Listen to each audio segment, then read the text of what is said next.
All right, hello and welcome back to the Afrocentrics podcast. My name is Ejiro Osakede, and as you can see on the screen already, I have my guest here with me in the person of Just Ibe, who is the president of TAAS. Remember, I mentioned TAAS last week, right? Or 2 weeks ago, yeah?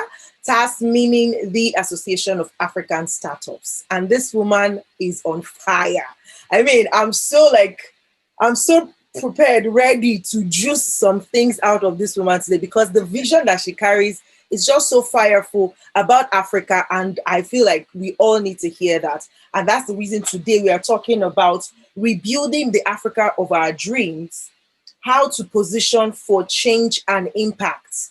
And so, I mean, I've known Miss Just here for a while now. And I know I knew her first as a public speaker, and then he graduated to the sales guru, and then the next thing we are hearing is Africa, Africa, Africa, and then not just about Africa. Then it became a bigger and a broader vision, right? That it's not like Africa, and this is a mandate, this is a ministry, and I'm like, whoa, this woman is on fire. So welcome, Ms. Just Ibe. How are you doing today? Thank you so much, Ejiro. I'm so delighted to be here, and very well done on the work you do with everything, all your different expressions. I follow your work. Well done, well done. Thank you so much. Thank you. I'm honored that you honored my invitation to come talk about Africa. I remember first reaching out to you at first. For me, it's just like, this is perfect timing, right? Because I know I approached you before, like, I'd like to feature you. But I also love the fact that you said, you know what, this is the vision. So when you are ready to enter this lane, just call me. And what better time than now with, the agreement signed with the AFCFTA. And I remember being in one of the classes in TAAS, and you kept saying, it should not be heard of us that we who are members of TAAS are the last people to know what's going on. There's a difference between what's happening and what's going on. So we will not be asking what's happening when there are things that are going on. So, but before we go into those deep things, let me get my guest or my audience to meet you. Who is Just Ibe? I know you are the president of TAAS, you are a salesperson and all of that, but from you, when I ask you who is Just Ibe, we want to hear from you. Okay, so I'm going to make this very relaxing so that it's not all formal. I know I look all dressed up, but let me just make it very simple. I'm a wife. I'm a mother of 3 children. I still want one more child, And my husband keeps saying to me, what is wrong with you? We have 3. I'm like, no, I need one more. As a matter of fact, I have christened the one more child. So we already call his name in our home while we're expecting him. He's not here yet, but he's going to come. So the reason why I'm giving this background is I just want us to know that, this is it's not uptight. Everybody's a normal human being. There's nothing special about Just Ibe. I'm like every other woman that has children. I have a husband. I'm married to my high school sweetheart, by the way. We grew up together as children, and one way or the other, we found each other, and we have 3 children together. The professional side of me, I have been consulting for upwards 5 years with SMEs, but before then, I had a banking career in one of the biggest financial institutions in Nigeria. Of course, I think Africa also, because they're Pan-African. And 8 years after my banking career, God decided it was time to move on to greater things. And that's how the Association of African Startups was born.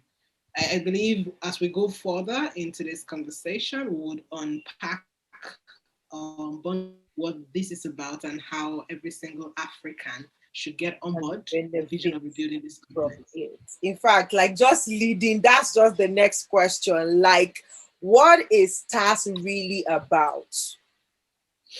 Good. So I'm going to share with this audience the exact way I was given. So Ejiro, I like that when you started, you mentioned earlier that first you knew me as a public speaker, it became sales guru, and now Africa.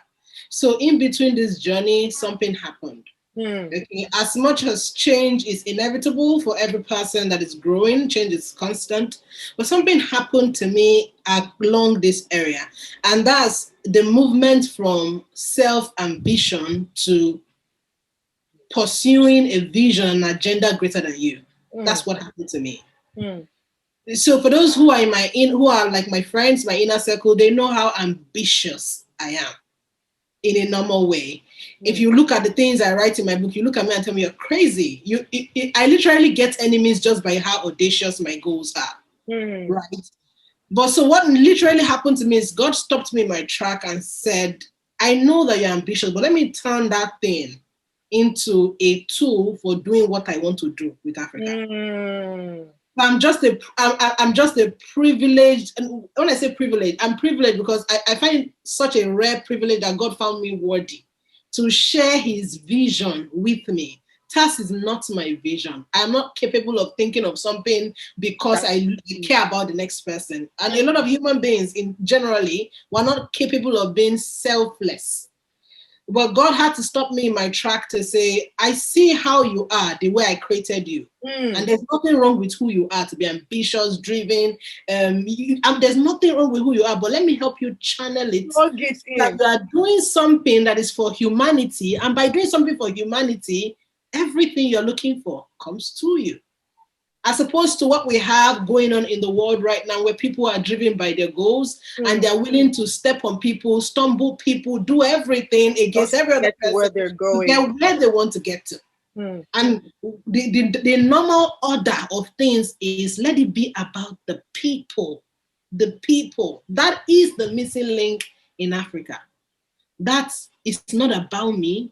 That's the missing link. The minute everyone gets to that point, you would see the kind of record groundbreaking exploits we have never experienced on the continent of Africa. I absolutely believe that. I absolutely believe it. It is. It really, truly is. So now tell me, like, now that you started this journey, and I mean, I am a member of TAAS, a bona fide member, a proud one at that. It's been an amazing journey so far, even from just the introductory part that we had last year, and now stepping into the nitty-gritty, meeting the mentors, the coaches, and the tutors that we have in the association, right? So just share a little bit. I could do that, but I still wanted to come from the visionaire to say, you know what are those things that startups, maybe we should start with defining what a startup is. Maybe people are mixing it up to say, startup, me, I'm not a startup, I'm a small business or something. Maybe we should define what a startup is and tell whoever is watching or listening to this why they should consider being a part of that association. Thank you so much, Ejiro. Thank you so very much. First and foremost, I like to say to people, the normal index, calculation by the index we have online is 0 to 10 years, right? But I know that the average African will look at themselves and say, no, please, if I'm 8-year-old, I'm not a startup. I don't know why they think being a startup is demeaning. It's something strange. That's what happens. It's very strange. It's only in Africa I find that people think being a startup is demeaning. So they are very quick to exclude themselves and say, sorry, I'm not a startup. Why is that so? Because if you actually look at the way businesses in Africa are built, not just Africa, if you ask me, 0 to 5 years, you're actually just trying to catch your feet. Yes. It's after 5 years, you actually start being in business. So once we get to that realization, we will see that even when you're 10-year-old in business, you're still a startup. Because there are things you have to unlearn, relearn, to be able to adapt to what is going on now in the world. In fact, what makes it really easy for everybody to get on board is that the digital economy has entered and taken us by storm. And it has come to stay. So there are businesses who are 10-year-old who actually need what is going on in TAAS more than the average startups. Because they have gotten comfortable doing business the way they know how to do business. But the digital economy has come to catch up to say you either innovate, get on board the digital space, or you'll be phased out. So they're even a lot more at risk if after running a business for 10 years, you're not able to migrate successfully to the digital platform. You find out that what you have worked on for the last 10 years will just go down the drain.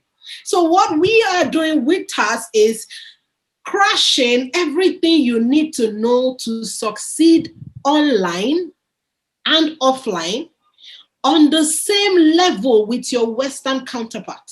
Meaning, as an African business, you have no reason to say I'm disadvantaged because I don't have access to XYZ expositions while the West has it in bulk. That's what we're breaching. To say we're all on a level playing ground. After all, the internet is open for all of us to trade and do business. So if the internet is open, why don't we develop our capacity to trade on that level equally, competitively, so that everybody can trade as a business owner, not as an African versus a Western business owner? And that's what we did by, bringing together the finest consultants in the whole of Africa. It cost us a lot to actually do that as an organization. And we don't think we even charged our members that. We took the Bronx to say, we're bringing the best of the best. So that once you listen to their perspective, in fact, Ejiro, the class that was taught, the second class, what Bankole Williams taught, all the phenomenon he taught is true. I applied it, and if I tell you the result I got in 3 days, just 3 days. As the president, I listen to every class, I take notes and I action.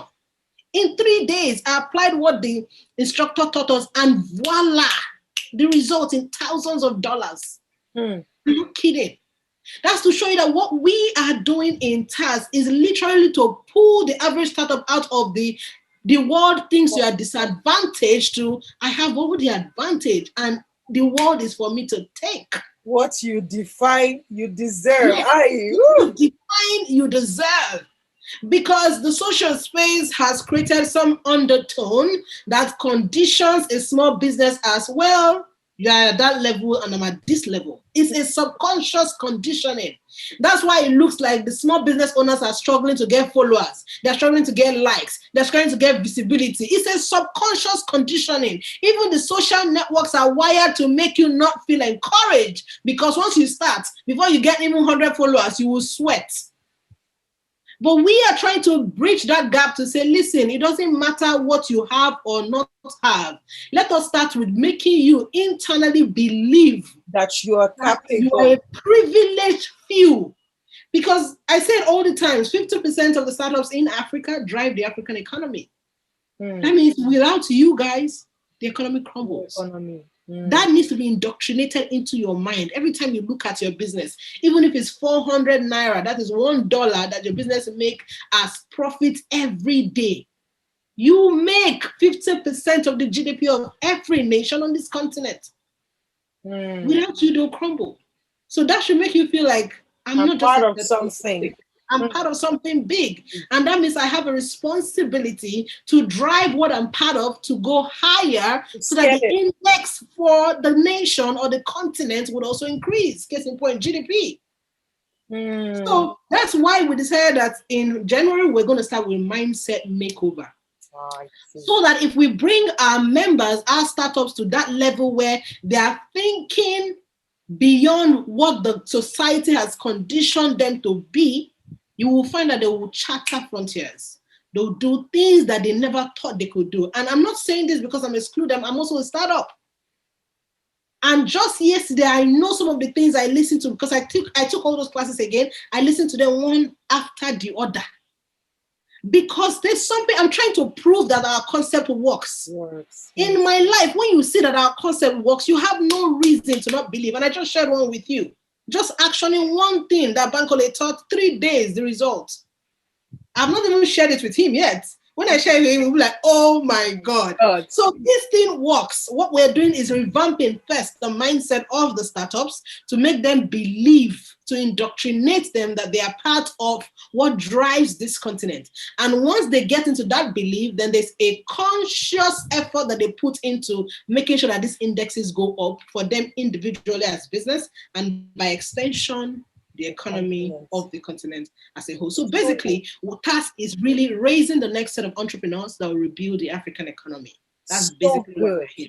So good and so true. And so I think it's really, really strategic, the point where you're starting from, because it's legit on point.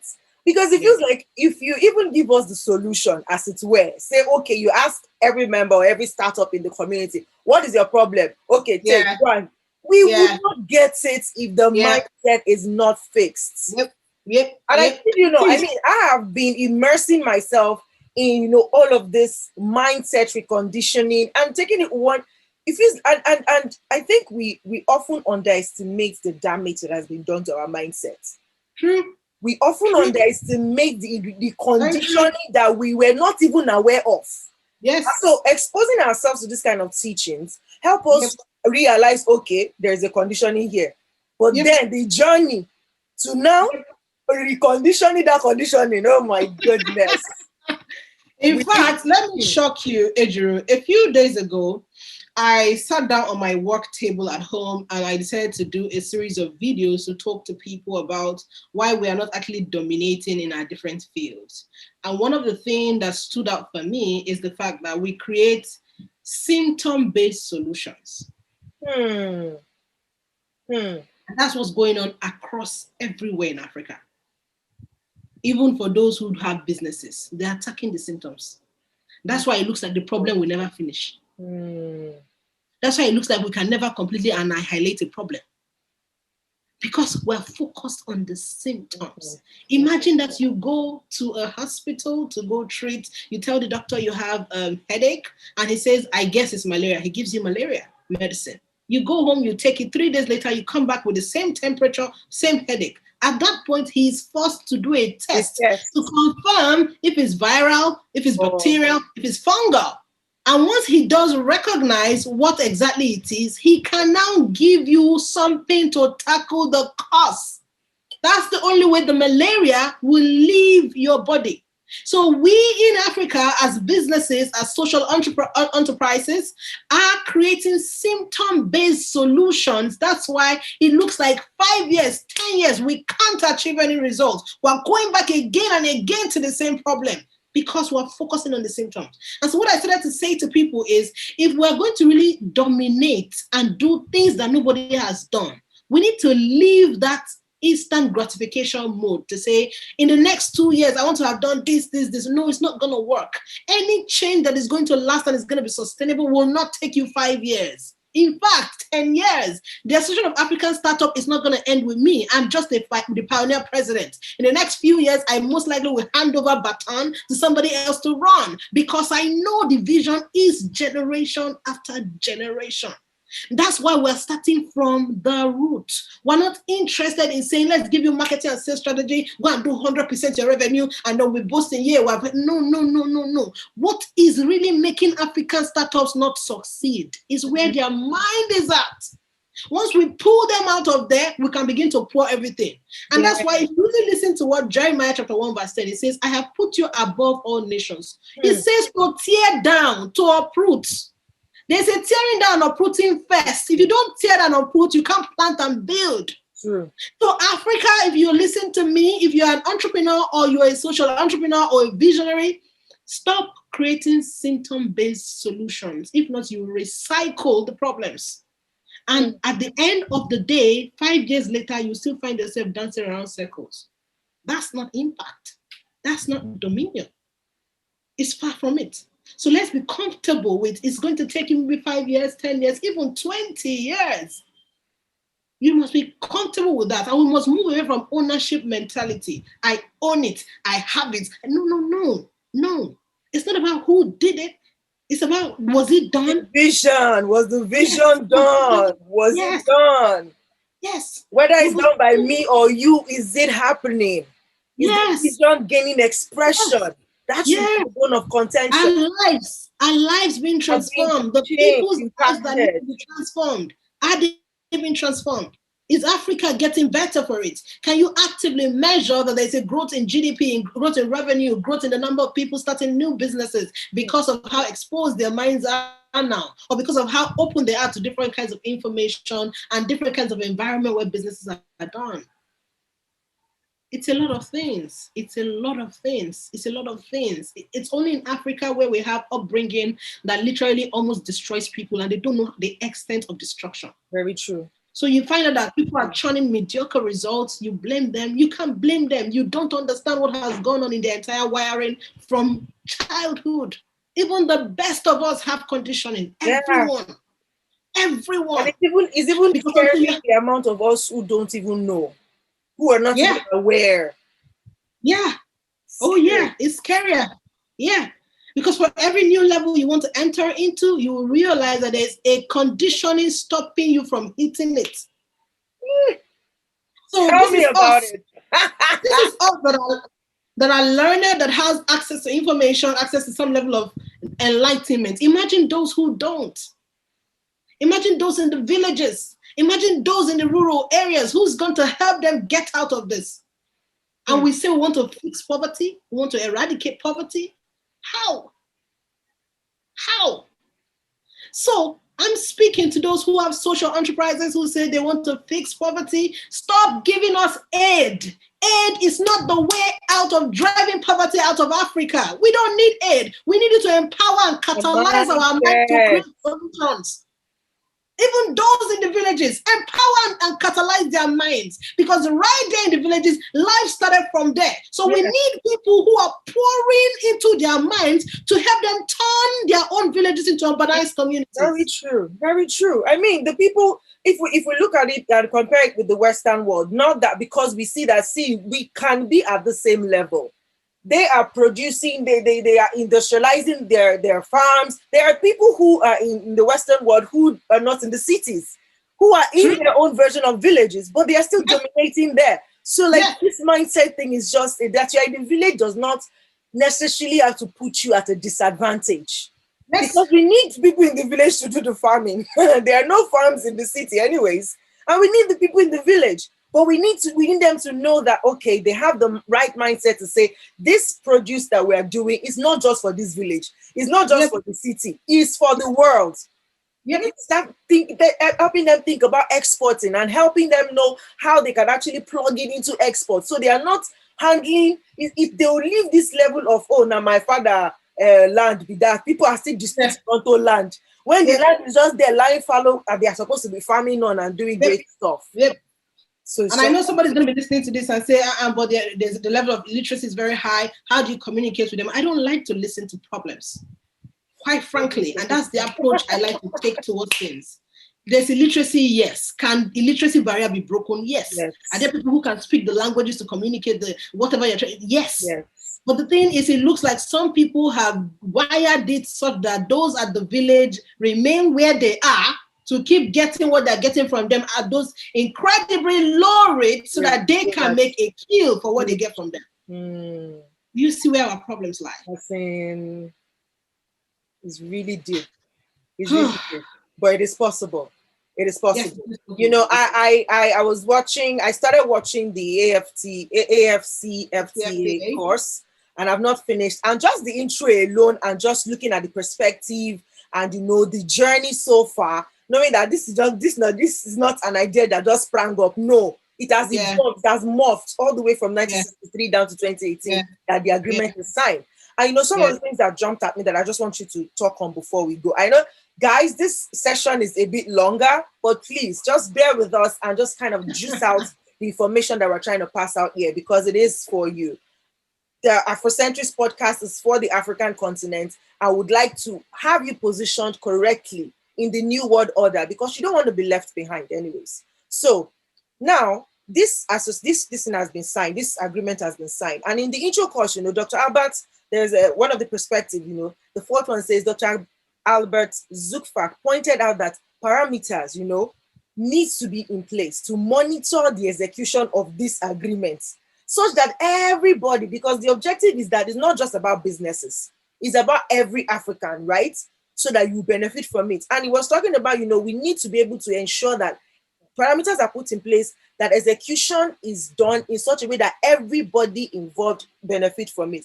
What do you think? I know in the video you're like, okay, you need to discuss about it later. And I believe that you've had some time to look into that. Can you share with us some of these parameters that you think should be in place for there to be an execution style that will actually benefit everyone involved? Fantastic. Thank you very much. One of the things that I believe that the AFCTA truly wants to achieve is a single regional market for all the countries.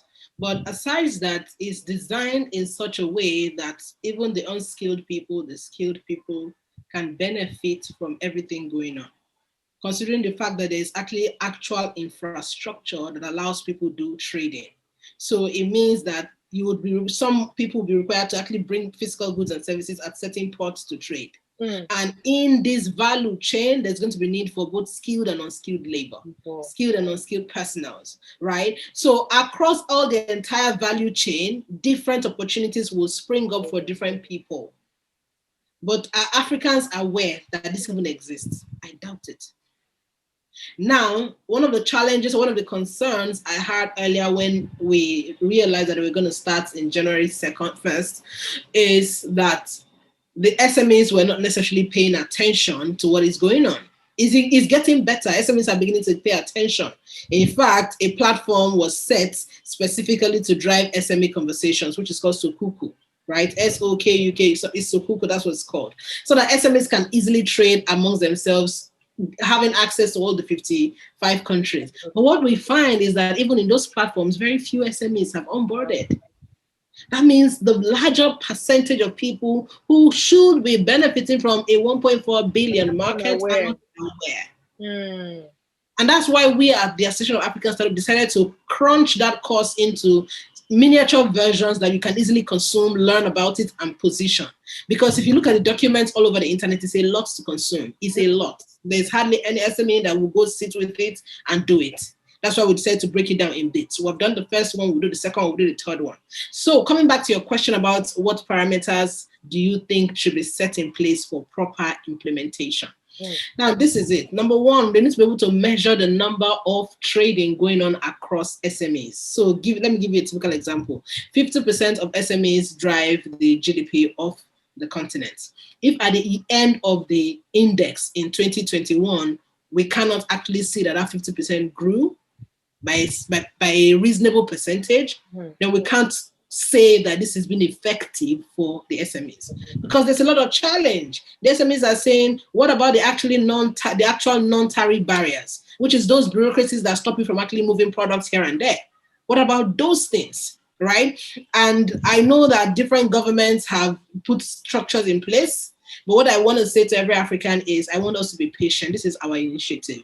It will take time for it to stabilize. It will take time for those processes and structures to work seamlessly. It will take time for the results to be seen and felt and heard and known. But we must be sold into the fact that this is ours and it must work. Until we pay attention to it, we cannot spot loopholes and hold the appropriate quarters responsible. That's the reason why things go bad, because those who are supposed to be beneficiaries don't care enough to identify the problems and hold people accountable. So I'm saying inadvertently that every startup should pay attention, follow the news, follow the information, follow the implementation. The minute you spot something that is not working, send the email to the appropriate quarters. Don't say nobody will listen to you. Send it. We're in the digital age. Send it. Copy who needs to be copied. Send to the AU. Copy who needs to be copied. Tag everybody on the social. Say it. It will be heard. It will be done. Because the more voices are able to rally around problems, you'll find that solutions will come out. That's what happens in Africa.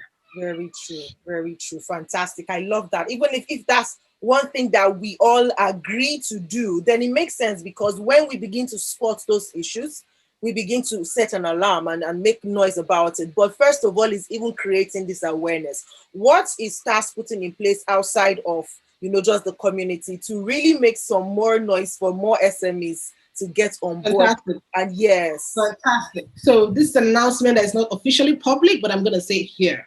The Association of African Startups partnered with iGambia. iGambia is a Pan-African news platform that has reached across all the countries in the world, actually. Across all the countries in the world.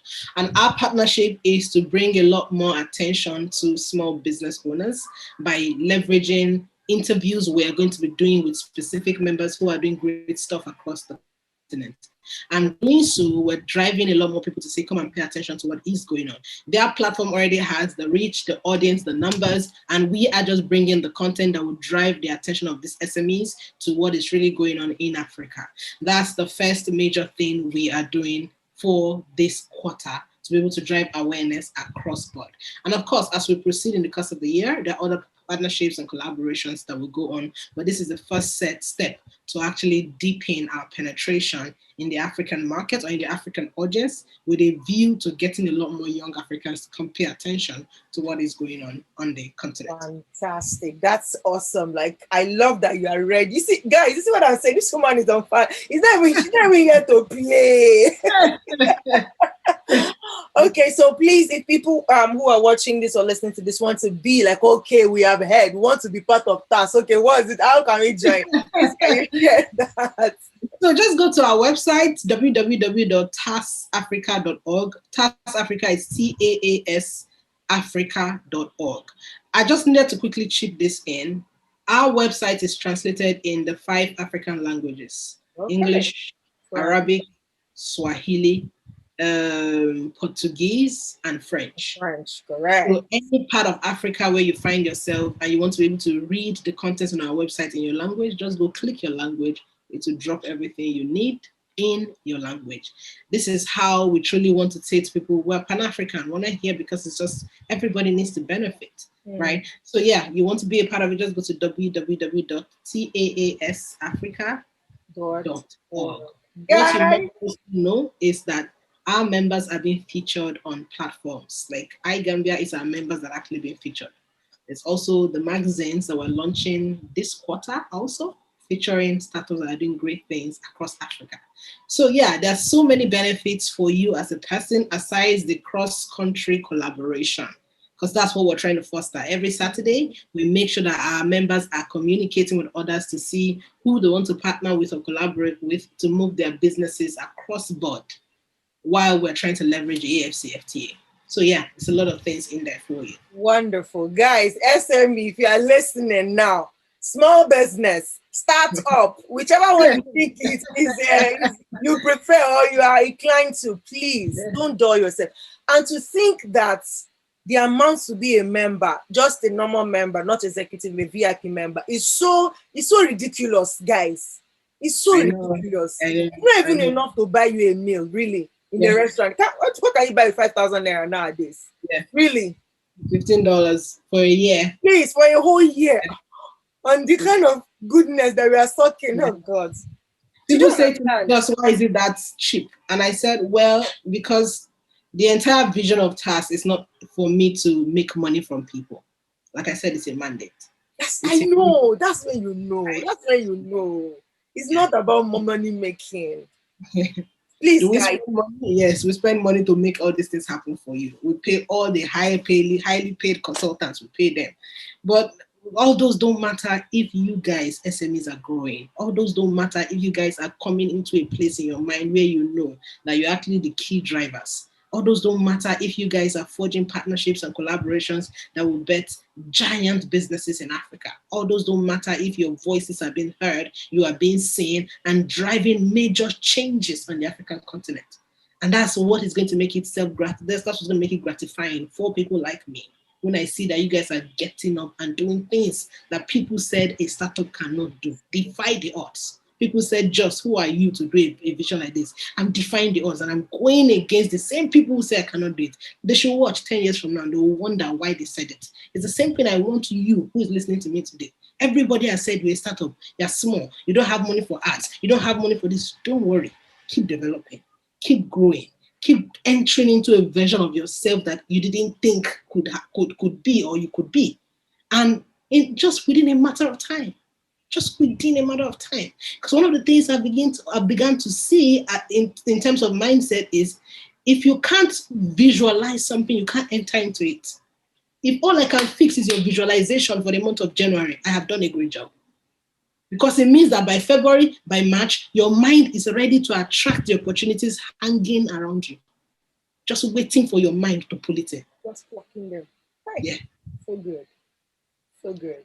Thank you so much. It's been a pleasure chatting with you. I really do hope that the people who need this will hear this. I'll do my best to also push this out because a lot of people need to know. A lot of startups don't even know what's going on. Like they are still hung up on COVID, disruption, and things. The world is moving.